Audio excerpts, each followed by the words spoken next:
नमस्कार. नमस्कार. माझं नाव राहुल माळी. मी Rayat global marketing private limited Chhatrapati Sambhajinagar या कंपनीचा मॅनेजिंग डायरेक्टर.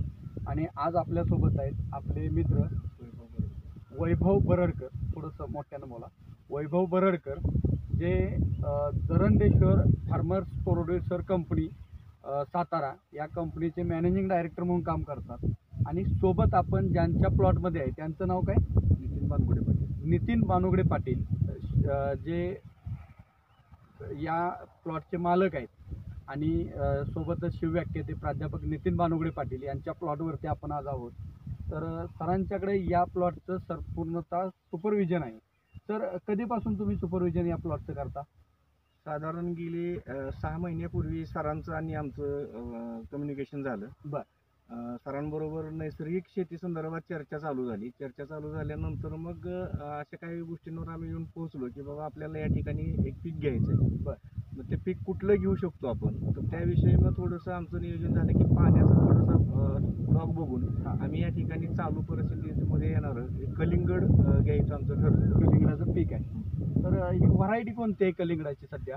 आता ह्याच्यामध्ये काय झालं की मार्केटमध्ये जागतिक लेवलवर काम करणारी नोन यू सीड या कंपनीची 2 व्हरायटी आम्ही या ठिकाणी सिलेक्ट केल्या.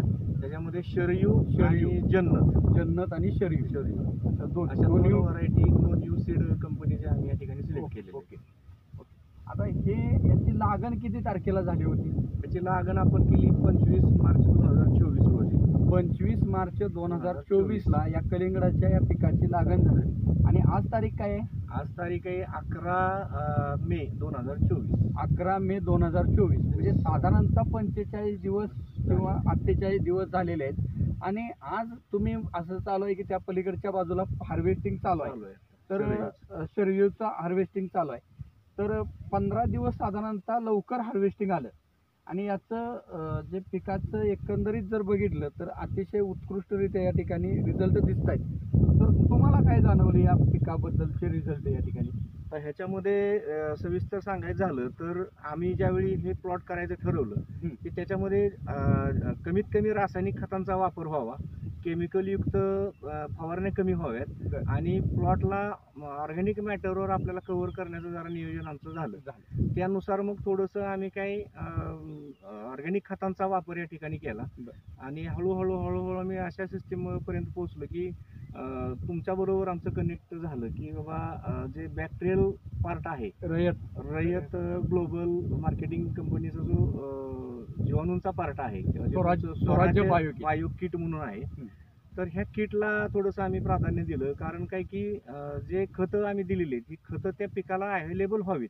बरोबर. आणि हे करून देणारी सिस्टीम म्हणजे स्वराज बायो किट मध्ये तुम्ही ते कव्हर करून दिलेलं आहे. बरोबर. की जे खतं आपण देतोय ती खतं त्या पिकाला उपलब्ध व्हावीत आणि चांगल्या पद्धतीनं पिकामध्ये ग्रोथ व्हावी आणि आपल्याला अपेक्षित फ्लावरिंग विदाउट ड्रॉपिंग सेटिंग आणि फ्रूट ग्रोथ चांगली व्हावी त्या उद्देशाने आपण ते स्वराज बायो किट वापरलं. आपण स्वराज्य बायो किटचा या ठिकाणी आवर्जून उल्लेख केला. तर स्वराज्य बायो किट वापरल्यानंतर तुम्हाला काय रिझल्ट दिसले किंवा तुम्हाला व्हिज्युअल रिझल्ट आज काय दिसत आहे त्याच्यावरती? व्हिज्युअल रिझल्ट म्हणजे काय झाले की आपल्याला आज 45 दिवसामध्ये अर्ली हार्वेस्टिंग आलं. साईज पण आपल्याला अगदी कंपनीच्या नियमापेक्षा चांगल्या पद्धतीनं साईज मिळाली. जेनेटिकली साधारण 2 ते 4 किलो पर्यंतची साईज अपेक्षित आहे कंपनीला. पण आज आपल्याकडे 3 ते 5 किलो पर्यंतची साईज आपण या ठिकाणी म्हणजे साधारणतः 1.5 पट ते 2 पट साईज पण मिळाली आहे. आणि फळाची जी क्वालिटी आहे त्याच्यामधलं जी टेस्ट वगैरे आहेत ह्या सुद्धा ह्याच्यामध्ये आपल्याला थोड्याशा वेगळ्या जाणवल्या. अतिशय चांगल्या. आणि सगळ्यात महत्वाचं प्लॉट जो आहे तो प्लॉट सुरुवातीपासूनच सक्षम असल्यामुळं ह्याच्यामध्ये जे इन्सेक्टिसाइडचा वापर करायची गरज लागली नाही किंवा जास्त फंगिसाइडचा वापर करायची गरज लागली नाही.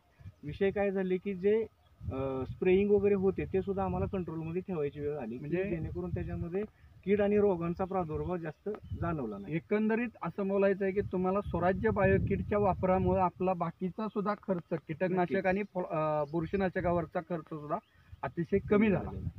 तर अपेक्षित उत्पन्न याचं काय निघेल आणि किती प्लॉट आहे हा?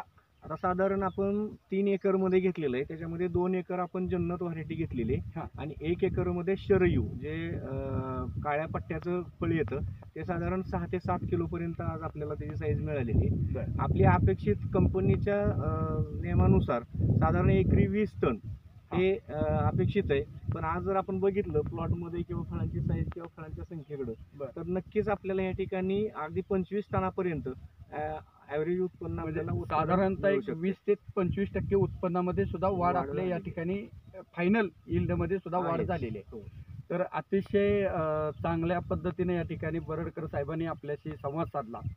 तर नक्कीच तुम्ही या व्हिडिओची किंवा या आपल्या आजच्या एक मुलाखतीची छोट्याशा सांगता करत असताना शेतकऱ्यांना किंवा इतर जे या ऑर्गॅनिक फार्मिंगसाठी काम करणारे लोक आहेत किंवा आम्ही ज्या पद्धतीनं मार्केटला प्रमोट करतो तर त्या शेतकऱ्यांसाठी तुम्ही या किटच्या माध्यमातून किंवा स्वराज्य बायोकिटच्या संदर्भात तुमचं एक स्वतःचं मत की लोकांनी का वापरावं ते. खरं तर मी शेतकऱ्यांसाठी असा एक संदेश देऊ शकतो की मी गेली 16 वर्ष झालं की सॉईल म्हणजे माती आणि वनस्पतीशास्त्र ह्या दोन्हीच्या अभ्यासातून लोकांना कन्सल्टिंग करतोय. आज ज्या काही गोष्टी आपल्या समोर असतील तर आज सॉईलवरती काम करत असताना जमिनीमधली जी काही जीवसृष्टी आहे आपली जमिनीमधले जे काही मित्रकीड आहे किंवा जे जीवाणूंची संख्या आहे ती पूर्णपणे संपुष्टात आलेली आहे आणि ते वाढवण्यासाठी किंवा त्याला ते पोषक वातावरण तयार करून देण्यासाठी जे स्वराज ॲग्रो किट आहे हे किट नक्कीच शेतकऱ्यांसाठी फायद्याचं आहे की तुम्ही जे खतं देताय हे खतं त्या पिकाला 100% उपलब्ध करून देणारी ही सिस्टीम त्या स्वराज बायो किटमुळं लोकांना सपोर्टेड ठरते आणि दिलेल्या खताचा पुरेपूर उपभोग घेतल्यामुळं पिकामध्ये एक चांगल्या पद्धतीचं ग्रोथ होत असते आणि रोगप्रतिकारक शक्ती त्याच्यामध्ये चांगली डेव्हलप होते. त्याच्यामुळे अनेक गोष्टींपासून पीक कंट्रोलमध्ये राहते आणि उत्पादनाच्या दृष्टीनं जर आपण गेलो तर नक्कीच उत्पादन आपल्याला एक 25 ते 30 टनांनी वाढल्याचं नक्कीच आपल्या सगळ्यांच्या निदर्शनास येईल.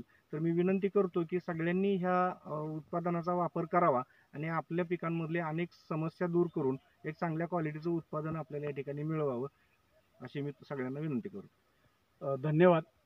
अतिशय उत्कृष्टरित्या या ठिकाणी आपण एक थोड्या शब्दामध्ये आणि अतिशय प्रभावीपणे आपण आपलं मत व्यक्त केलं त्याबद्दल रयत परिवारातर्फे पुन्हा एकदा धन्यवाद. थँक्यू. धन्यवाद.